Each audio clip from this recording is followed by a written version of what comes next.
வணக்கம். என் பேர் ஆச்சா ஆறுமுகசாமி. நான் ஒரு அறுவை சிகிச்சை நிபுணர்.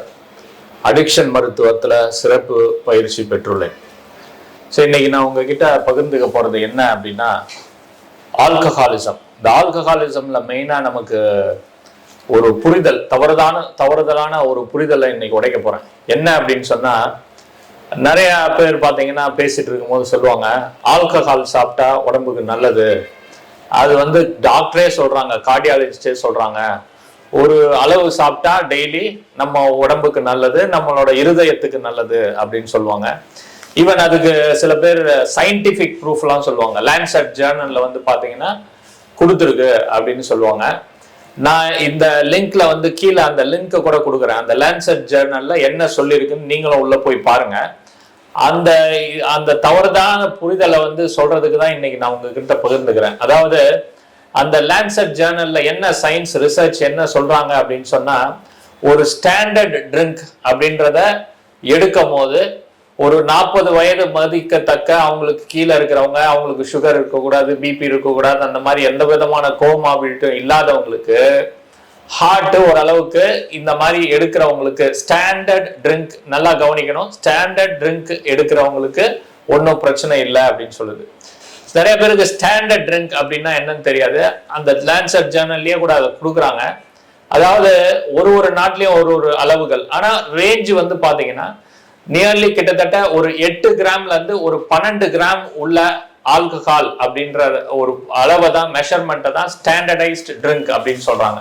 ஸோ இந்த ஸ்டாண்டர்ட் ட்ரிங்க் எல்லாரும் எடுக்கிறாங்களா அப்படின்னு பாத்தீங்களா, எல்லாராலையும் எடுக்க முடியுமா அப்படின்னு அடிக்ஷன் நிபுணர், அடிக்ஷன் மருத்துவத்துல கேட்டீங்கன்னா அது ஒரு மிகப்பெரிய முடியாத காரியம் தான் சொல்லுவோம். ஏன் அப்படின்னு சொன்னா, ஒரு ஆல்கஹாலிக்ஸ் இருக்காங்க அப்படின்னு சொன்னா அவங்களுக்கு அந்த கிரேவிங் கண்டினியூஸா இருந்துகிட்டே இருக்கும். மைண்ட்ல எப்போ குடிக்கலாம், ஏதாவது குடி பார் இதெல்லாம் பார்த்தா கூட கிரேவிங் குடிக்க ஆரம்பிச்சிடுவாங்க. அந்த மாதிரி ஆட்களுக்கு நீங்க போய் இதை சொன்னீங்க அப்படின்னு சொன்னா, அவங்க எப்படி ஸ்டாண்டர்டைஸ்டு ட்ரிங்க், அதாவது எவ்வளவு ஸ்டாண்டர்டைஸ்டு ட்ரிங்க் அப்படின்னு சொன்னா, எல்லாருக்கும் ஒரு தப்பான புரிதல் என்னன்னா, பியர் பாத்தீங்கன்னா 5% ஆல்கஹால் இருக்கு, ஒயின் பாத்தீங்கன்னா ஒரு 15% ஆல்கஹால் இருக்கு.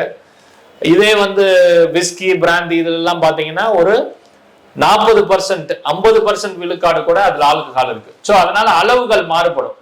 அதனாலதான் இவங்க ஸ்டாண்டர்டைஸ்டு ட்ரிங்க் என்ன சொல்றாங்க, ஒரு 10 இருந்து 12 கிராம் உள்ள ஆல்கஹால் அப்படின்னு சொல்றாங்க. ஸோ எவ்வளவு அளவுகள் அப்படின்னு எடுத்து பாத்தீங்கன்னா 30 ml, அதாவது 15 ml இருந்து 30 ml உள்ள ஒரு ஆல்கஹால், ஒரு விஸ்கியோ ஒரு பிராந்தியோ இவ்வளோண்டு ஒரு 1.5 ounce எடுத்தீங்க அப்படின்னா அதுதான் ஸ்டாண்டர்ட் ட்ரிங்க்ன்றாங்க. தோண்டு ஒருத்தன் குடிச்சிட்டு நீங்க குடி ஷாப்ல இருந்து வெளியில போயிடுவானா, இன்னைக்கு டாஸ்மாக்ல கணக்கு எடுத்தீங்கன்னா எல்லாருமே எடுத்தவனே என்ன எடுக்கிறாங்க, ஒரு சின்ன பாட்டில் ஒரு 150 ml எடுத்துருவாங்க, இல்ல 250 ml எடுத்துருவாங்க. அதெல்லாம் சர்வசாதாரணமா எடுத்துட்டு போயிட்டே இருப்பாங்க. நீங்க பாத்தீங்கன்னா ஒரு ஸ்டாண்டர்ட் ட்ரிங்க் யார் ஒருத்தரும் டாஸ்மாக்ல போய் குடிச்சிட்டு போறான்னா அது நடக்கவே நடக்காது. 30 ml குடிச்சிட்டு வெளியில போறானா அப்படின்னு பாத்தீங்கன்னா 100% கிடையாது. ஸோ இந்த ஸ்டாண்டர்ட் ட்ரிங்க் குடிச்சவனுக்கு ஹார்ட் நல்லா இருக்குது அப்படின்னு சொல்லிட்டு நான் அதை சொல்லிக்கிட்டு குடிச்சுக்கிட்டே இருந்தேன்னா அது எந்த ஒரு முட்டாள்தனமான ஒரு இது. சயின்ஸ்ல ஏதோ ஒன்று ரிசர்ச் பண்ணி சொல்றாங்கன்னா ஒரு நல்லதுக்கு சொல்லுவாங்க. அதாவது இப்ப பாத்தீங்கன்னா மார்பின் நல்லது அப்படின்னு சொல்லுவோம். மார்பின்னா நிறைய பேருக்கு தெரியாது. கொக்கைன் அப்படின்ற ஒரு தாவர பாப்பி பிளான்ட்ஸ்ல இருந்து எடுத்து அந்த கொக்கைனை ஹார்ட் அட்டாக் வரும்போது நாங்க இமிடியேட்டா இருதயத்துல வலி இருக்கும் போது அவங்களுக்கு போடுவோம். போட்டா அவங்களுக்கு வலி குறைஞ்சிரும், அதே சமயத்துல ஓவர்லோடு கூட குறைஞ்சிடும். அதாவது அந்த ஹார்ட் அட்டாக் வராம இருக்கிறதுக்கு கூட அது ஹெல்ப்ஃபுல்லா இருக்கும். ஸோ தட் டசன்ட் மீன் அவன் மார்பினை நான் எப்பயுமே ஊசி போட்டுக்கிட்டே இருக்க முடியுமா மார்பினை? அந்த மார்பின் அடிக்ஷனுக்கு ரொம்ப ஒரு மிகப்பெரிய தூண்டுதலா இருக்கும். சில பேருக்கு பாத்தீங்கன்னா பெயின் இருக்கும், பேக் பெயின் இருக்கும், அந்த மாதிரி தலைவலி இருக்கும். அவங்களுக்கு எப்பயாவது ஒரு நியூராலஜிஸ்ட் என்ன பண்ணிருப்பாருன்னா ஒரு செடேஷன் கொடுத்துருப்பாரு, அந்த நேரத்துல அதை குறைக்கிறதுக்கு கொடுத்துருப்பாரு. இவங்க என்ன பண்ணுவாங்க, அதை ஸ்டார்டட் அபியூசிங்.